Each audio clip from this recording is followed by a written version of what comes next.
नमस्कार दोस्तों, मैं आदित्य ठाकुर आज आप लोगों के साथ बिहार के बारे में चर्चा करूंगा। बिहार पे चर्चा करूंगा। भारत के पूर्वी भाग में स्थित एक प्रसिद्ध ऐतिहासिक राज्य और इसकी राजधानी पटना है। बिहार के नाम का प्रादुर्भाव बौद्ध सन्यासियों के ठहरने के स्थान विहार शब्द से हुआ, जिसे बिहार के स्थान पर इसके अपभ्रंश स्वरूप बिहार से संबोधित किया जाता है। क्षेत्रफल की दृष्टि से बिहार भारत में 13वां राज्य है। इसके भौगोलिक स्थिति की बात करें तो उत्तर में नेपाल, दक्षिण में झारखंड, पूर्व में पश्चिम बंगाल और पश्चिम में उत्तर प्रदेश है।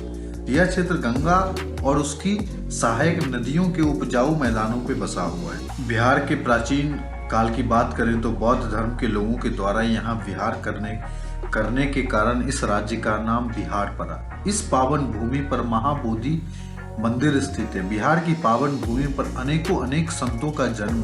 दुनिया के बहुत से हिस्सों में लोग पढ़ना लिखना भी नहीं जानते थे। उस समय शिक्षा का सबसे बड़ा केंद्र नालंदा विश्वविद्यालय इसी राज्य से है। इस पावन भूमि पर सम्राट जरासंध, अशोक, अजातशत्रु, बिंबिसार आदि वीर राजाओं का जन्म हुआ। आजाद भारत के प्रथम राष्ट्रपति डॉक्टर राजेंद्र प्रसाद का जन्म बिहार के सिवान में ही हुआ। सिखों के 10वें गुरु गोविंद सिंह का जन्म भी बिहार के राजधानी पटना में हुआ। यह दुनिया का पहला गणतंत्र था। जैन धर्म के अंतिम तीर्थकर भगवान महावीर का जन्म भी बिहार के वैशाली में हुआ था। प्राचीन काल में मगध का साम्राज्य देश के सबसे शक्तिशाली साम्राज्यों में से एक था। से मौर्य वंश, गुप्त वंश और अन्य कई राजवंशों ने देश के अधिकतर हिस्सों पर राज किया। 6वीं और 5वीं शताब्दी ईसा पूर्व में यहाँ बौद्ध और जैन धर्म का उद्भव हुआ। सम्राट अशोक ने बौद्ध धर्म के प्रचार में महत्वपूर्ण भूमिका निभाई। उसने अपने पुत्र महेंद्र को बौद्ध धर्म के प्रसार के लिए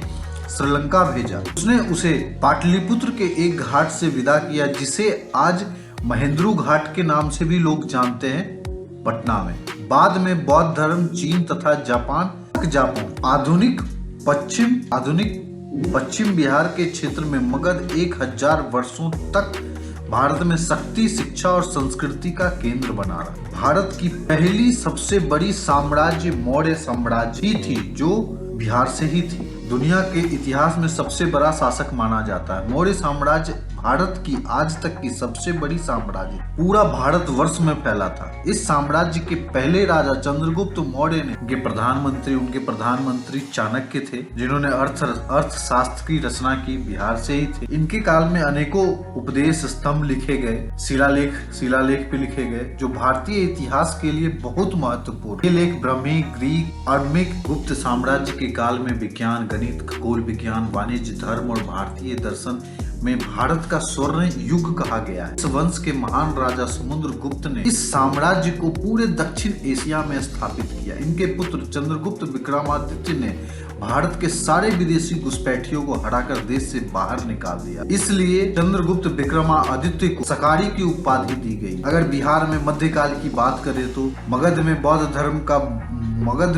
बौद्ध धर्म मोहम्मद बिन बख्तियार खिलजी के आक्रमण की वजह से बौद्ध धर्म को बहुत हानि हुई। बौद्ध धर्म का केंद्र बिहारी था, जिसके दौरान कई विहार और नालंदा और विक्रमशिला के प्रसिद्ध विश्वविद्यालयों को नष्ट कर दिया गया। मध्यकाल में यह दावा किया गया कि 12वीं शताब्दी के दौरान हजारों बौद्ध भिक्षुओं की हत्या की गई। मध्यकाल का काल बिहार के लिए बहुत ही बुरा रहा। इस काल में अनेकों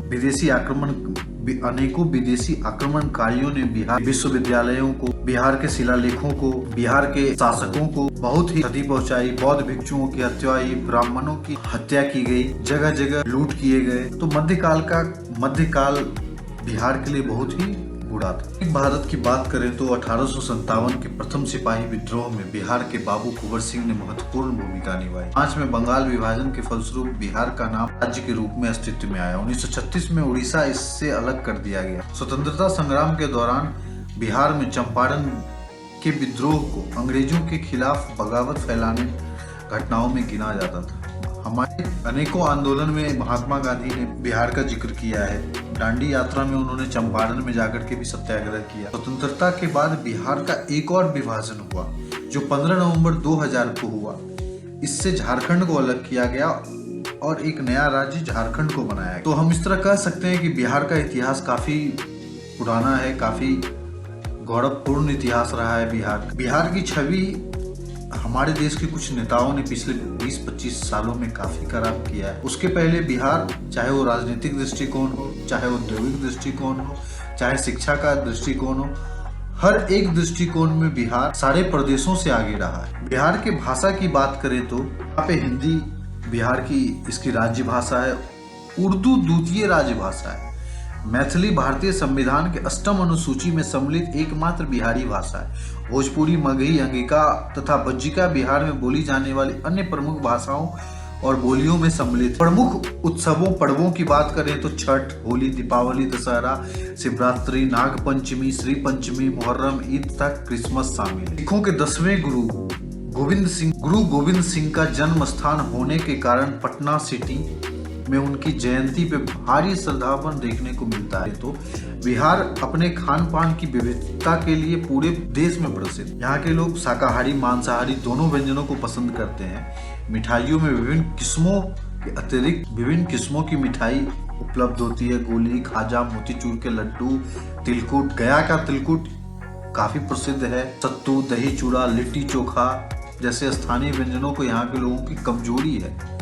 यहाँ के लोग लहसुन की चटनी को भी बहुत पसंद करते हैं। इसके अलावा चावल, दाल, चोखा, पूरी, जलेबी, ये सब चीजें बिहार के खान पान में काफी शामिल है। लोग इसका इस्तेमाल करते हैं। बाकी व्यंजनों की बात करें तो बिहार में दाल पूरी, खाजा, मखाना खीर, पिरुकिया, खुजरी, बैगन का भरता, ये सब चीजें काफी फेमस है बिहार में खान पान के मामले। तो चलिए हम और एक बिहार के नए शहर की जानकारी के दूसरे एपिसोड में मिलते हैं। धन्यवाद। स्वस्थ रहिए, मस्त रहिए।